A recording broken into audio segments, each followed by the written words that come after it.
Hello and welcome to IAMC TV Radio. Glad to be here. Let's explore the top news headlines today, January 8th, 2025. Okay, sounds good. We've got quite a mix from across the globe. Wildfires, political shakeups, international aid. Yeah, looks like it. Should we start with the one that's literally burning up the headlines? The wildfire in Los Angeles? Yeah, let's start there. There are reports of a massive wildfire in Pacific Palisades. Fueled by strong winds and dry conditions. The worst possible scenario for fighting this thing. And it sounds like over 30,000 residents have been ordered to evacuate.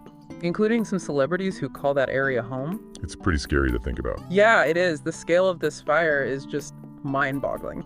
They say it's consuming land at an alarming rate. Imagine 3 football fields every minute just gone. That's a terrifying thought. And firefighters are calling this the worst possible scenario for a reason. Absolutely. Dozens of homes have already been destroyed. It's just a stark reminder of the power of nature. Yeah, it is.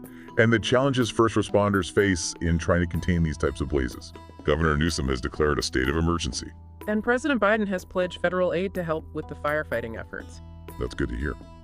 Now, shifting gears a bit, let's look at some news out of Nigeria regarding their railway system. Okay, so the China Development Bank just greenlit a loan for quite a bit of money. How much are we talking? We're talking $254.76 million to support the Kanokaduna Railway project. And who's building this railway? The project is being undertaken by the China Civil Engineering Construction Corporation, or CCECC. And this is part of China's Belt and Road Initiative. It is. Which aims to connect Asia with Africa and Europe through these massive infrastructure projects. That's right. So this railway isn't just about connecting 2 cities in Nigeria. No, it's a piece of a much larger global puzzle. So this particular piece will connect Kano, a major city in northern Nigeria, directly to Abuja, the capital A 203-kilometer standard gauge railway. And what's the reasoning for this project? Well, on the surface, it's about boosting economic activity, creating jobs, and providing a safer and more efficient way to transport people and goods. But it also strengthens ties between China and Nigeria as well. Right. It has those implications, too. It seems like every major news story has these layers of complexity beneath the surface. It's true.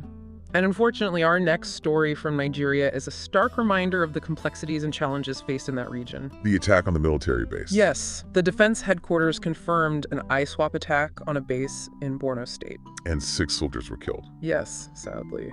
Can you tell me more about what happened?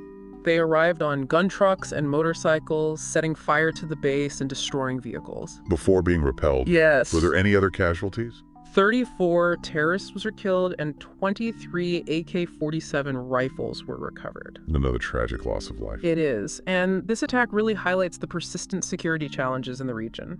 Borno State in particular has been plagued by insurgency for over a decade. A sad reminder that peace and stability are still a long way off for some parts of the world. Very true. But amidst all this turmoil, there is a glimmer of good news coming out of Iran. Cecilia Sala, the Italian journalist. Yes. She's been released. She's been released by Iranian authorities and is on her way home. That's great news. Her case drew a lot of international attention. It did spark diplomatic efforts to secure her release. It's a reminder of the crucial role diplomacy plays in these situations. It is. And speaking of political shifts, let's look at what's happening in Ghana. John Mahama. He was just sworn in as the president of Ghana, marking his return to the position he held from 2012 to 2016. So this victory signifies a change in leadership, succeeding Nana Akufo-Addo, who had defeated him in the 2017 election. It does. So what kind of challenges is he facing? Well, revitalizing Ghana's economy amidst the current global economic landscape. Of course. Certainly at the top of the list. It'll be interesting to see how his leadership unfolds. Agreed. Yeah. Now let's shift gears again and talk about technology. You got it. The UK government just announced plans to criminalize the creation and sharing of sexually explicit deepfakes. So they're trying to protect women and girls from the potential harms of this technology. Exactly. The move aims to address the growing concern about the malicious use of AI-generated images, which have caused significant harm to victims. Right. And this new legislation will strengthen existing laws against intimate image abuse. It'll be interesting to see how this legislation unfolds. Definitely. But for now, let's turn our attention back to Nigeria. This time we're talking about their military. I saw something about their global firepower ranking. Yes. According to the latest assessment, Nigeria's military ranking has slipped to 39th globally. And where does that put them in Africa? This puts them in 4th place on the continent. with Egypt, Algeria, and South Africa holding the top 3 spots. And this ranking is based on a lot of factors, right? Absolutely. Everything from military strength and resources to technological advancements and geopolitical influence. So this decline doesn't necessarily paint the whole picture. It doesn't. Rankings are just one way to assess military capabilities. Okay. And it's important to remember that Nigeria still has a large and active military that plays a significant role in regional security. Let's go from the complexities of global military rankings to a tragic story unfolding in Australia. There's been a fatal seaplane crash near Rottnest Island. Oh no. The pilot and 2 passengers lost their lives. Do we know anything about what caused the crash? Authorities are still investigating, but the small seaplane went down during takeoff. It was carrying 6 tourists at the time, and the 3 surviving passengers sustained injuries. Such a sad event. Rottnest Island is known for its beautiful beaches and unique wildlife. It is a place people go to relax and enjoy themselves. This tragedy is a stark reminder of the inherent risks associated with aviation. And the importance of stringent safety protocols. We've covered a lot of ground today, from natural disasters to political developments to technological advancement. We have. And even a tragic accident. It's a lot to process. It is. Each story has its own weight and implications. It's a reminder that staying informed is more important than ever. Absolutely. Yeah, for sure. We've journeyed across the globe today, experiencing those highs and lows. We've seen it all, from the destructive force of nature to those political shakeups. And the ongoing threats to peace and security. But we also see some resilience, some political change, the ongoing fight for justice. Definitely a mix of everything. What would you say is the most significant event we've talked about today? That's a tough one. It is. They all have an impact in their own way. But Yeah. for me, I'd have to say the wildfire in Los Angeles is particularly concerning. Just the sheer scale of it, the Yeah. speed at which it's spreading, the potential for widespread destruction, it's really alarming. I agree. And it's not just the immediate impact either. We're talking about long-term environmental damage, economic losses, the emotional toll on people who have lost their homes and livelihoods. For sure. And it also raises those important questions about the role of climate change in these kinds of events. Yeah, we've been seeing more and more wildfires in recent years.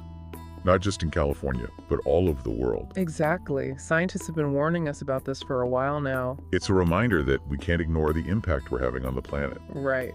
On a more positive note, though, the release of Cecilia Sala from detention in Iran, that's really good news. Absolutely. Such a relief. Her case really highlighted the precarious situation journalists face in certain parts of the world. It did. It raised some serious concerns about press freedom in Iran and how journalists are treated. Thankfully, diplomatic efforts were successful. They were. But it is a reminder that we need to be vigilant in defending the rights of journalists everywhere. They play such a crucial role. They do. Holding power to account, informing the public, we can't forget that. Now, switching gears back to Africa, John Mahama's return to the presidency in Ghana. That's a significant development. It is his second term as president. And he's got his work cut out for him. Well, yeah. The global economic downturn has really had an impact there. He'll need to find ways to revitalize the economy, create opportunities for the Ghanaian people. A lot on his plate, but he does have that experience. He does. It'll be interesting to see how his leadership unfolds. It will, both domestically and internationally.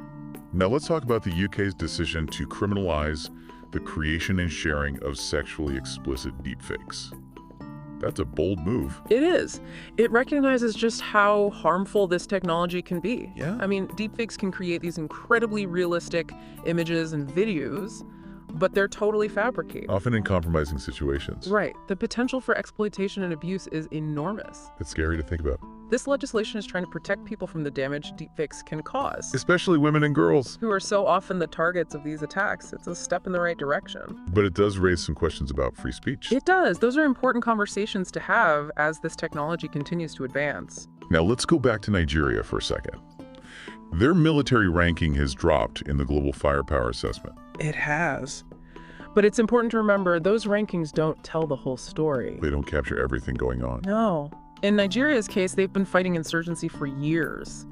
That impacts their resources, their morale, their overall effectiveness. It's more complicated than just a number. It is. And finally, that seaplane crash in Australia. What a tragedy. It really is. Such a reminder of how fragile life is. It really makes you think. And it highlights the importance of safety protocols. Especially when it comes to aviation. We should never take that for granted. So we've talked about a lot today. A lot of ups and downs. We have hope and despair. It's been quite the roller coaster. But the world keeps spinning. It does. Yeah. And there's always something new to learn and explore. Yeah, it really does feel like we've been all over the place. It's true. And it makes you realize just how interconnected everything is. You know, a wildfire in California can spark conversations about climate change all over the world. A political shift in Ghana can impact all of Africa. And a technological development in the UK can raise ethical questions that everyone's talking about. That's a lot to keep up with. Yeah. So what does all this mean for our listener? What's the takeaway from all of this? That's a good question. I think it's important to stay informed, but also to stay engaged. Meaning? We can't just read the headlines and move on, you know? Right. We need to think critically about what we're reading. Exactly. And connect these events to the bigger picture. What's going on in the world? How does it all fit together? Be an active participant, not just a spectator. Right. And it's also about realizing that we can make a difference. Even as individuals. Even small actions can have an impact. You know, supporting ethical journalism, advocating for climate change policies, speaking out against injustice. So we're not just bystanders. No, we all have a role to play in this. Well said. Well, on that note, I think it's time for us to wrap up. It's been a fascinating look at today's news. It has. Thank you for listening to the Today's Top News Headlines on IAMC TV Radio.